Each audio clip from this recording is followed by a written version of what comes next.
20 ఎమ్మెల్యేలను కొనుక్కోవడం, ఆయన మంత్రి వర్గం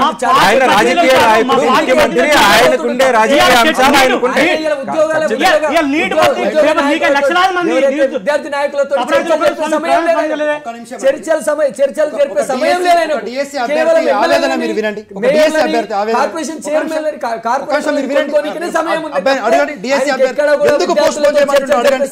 శశికిరణ్ గారు సాయికిరణ్ గారు వినిపిస్తుందా? డిఎస్సి అభ్యర్థిగా మీరు ఎందుకు పోస్ట్ పోన్మెంట్ కోరుకుంటున్నారో వివరంగా చెప్పండి, మీ ఆవేదన చెప్పండి. సార్ ఫస్ట్ థింగ్, మేము కోరి తెచ్చుకున్న గవర్నమెంట్ సార్, నాది కూడా అదేంటి రేవంత్ రెడ్డి సార్ నియోజకవర్గమే సార్.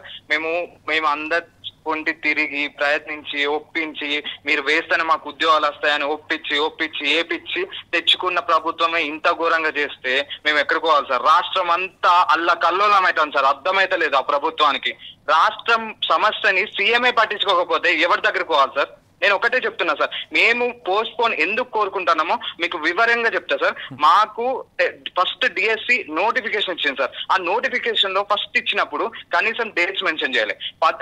ఆ తర్వాత కరెక్ట్ 15 రోజులకి డేట్స్ ఇచ్చిండు. డేట్స్ ఇచ్చినప్పుడు కొంతమంది మేము అడగను లేదు చేయను లేదు టెట్ నోటిఫికేషన్ ఇచ్చిండ్రు. టెట్ నోటిఫికేషన్ ఇచ్చి దానికి మళ్ళీ డేట్స్ ఇవ్వకుండా మళ్ళీ 10 రోజులకి డేట్స్ ఇచ్చి వెంటనే ఎగ్జామ్ పెట్టి టెట్ ఎగ్జామ్ సార్ మేము మే 15 నుంచి జూన్ 5 వరకు టెట్ ఎగ్జామ్ జరిగింది సార్. జూన్ 5 వరకు టెట్ ఎగ్జామ్ జరిగితే జూన్ 5 నుంచి జూన్ 12 నాడు మళ్ళీ దాని టెట్ రిజల్ట్ ఇచ్చింది సార్.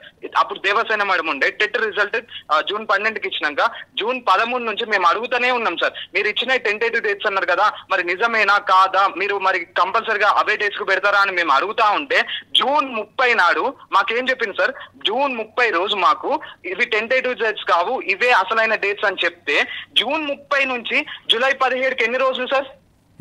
ఎన్ని రోజులు సార్? 15 రోజులు. మళ్ళీ 17 రోజులు. ఆ 17 రోజులలో ఈ 17 రోజులలో మేము HW exam, DAO exam, CTET exam, entrance exams ఇన్ని నడుస్తూనే ఉన్నాయి. అసలు ప్రభుత్వానికి కొంచెమైనా సెన్స్ లేదా సార్? ఇప్పుడు జూలై 15 నుంచి కూడా 30 తారీఖు వరకు మాకు ఎగ్జామ్స్ పెట్టిండ్రు. అదే టైంలో పీజీ ఎంట్రన్స్ ఎగ్జామ్స్ ఉన్నాయి సార్. ఓకే ఓకే అంటే సమస్య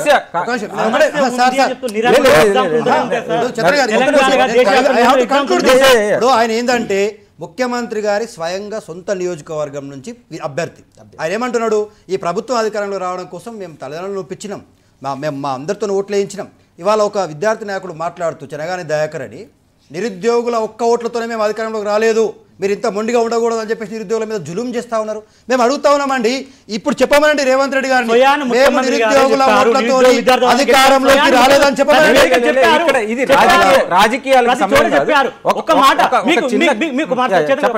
మీకు చిత్తశుద్ధి ఉంటే తెలంగాణ తెచ్చిన జాతిపిత అంటారు కదా, తెలంగాణ 10 ఏళ్ళ ముఖ్యమంత్రి కదా, ఇవాళ తెలంగాణ విధానం ఒక మాట అయిపోయింది కాదు, ఇప్పటి వరకు కనీసం స్పందన ఎందుకు లేదు?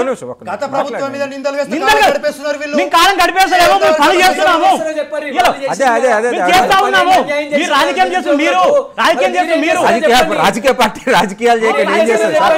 అది కాదు కదా, అది కాదు. ఇక్కడ సమస్య ఏంటంటే మీరు కూడా విద్యార్థులే, మీరు కూడా యాస్పిరెంటే, మీరు కూడా ఉద్యోగం కోసం ఎదురు చూస్తున్న వాళ్ళే, మీలాంటి 1 లక్షల మంది ఉన్నారు. లక్షల మంది అభిప్రాయాలు చెప్తున్నాం సార్. చెప్పండి, మేము ఏమంటున్నామంటే ఇవాళ ఇంతకుముందు చెప్పినట్టు డిఎస్ అని 10 సంవత్సరాలు ఎదురుస్తా ఉన్నారు. అంటే ఈ 10 రోజుల్లో ఇన్ని ఎగ్జామ్లు ఉన్నప్పుడు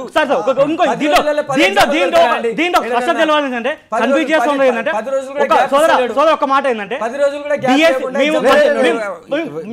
మేము 10 సంవత్సరాల నుంచి కాంపిటేటివ్ ఫీల్డ్ లోనో నా సోదరు దత్తాత్రేయ అందరూ ఉన్నవే, కానీ డిఎస్సి ప్రిపేర్ అయ్యే ఏ వ్యక్తి కూడా గ్రూప్ 1 చదువుకోడు.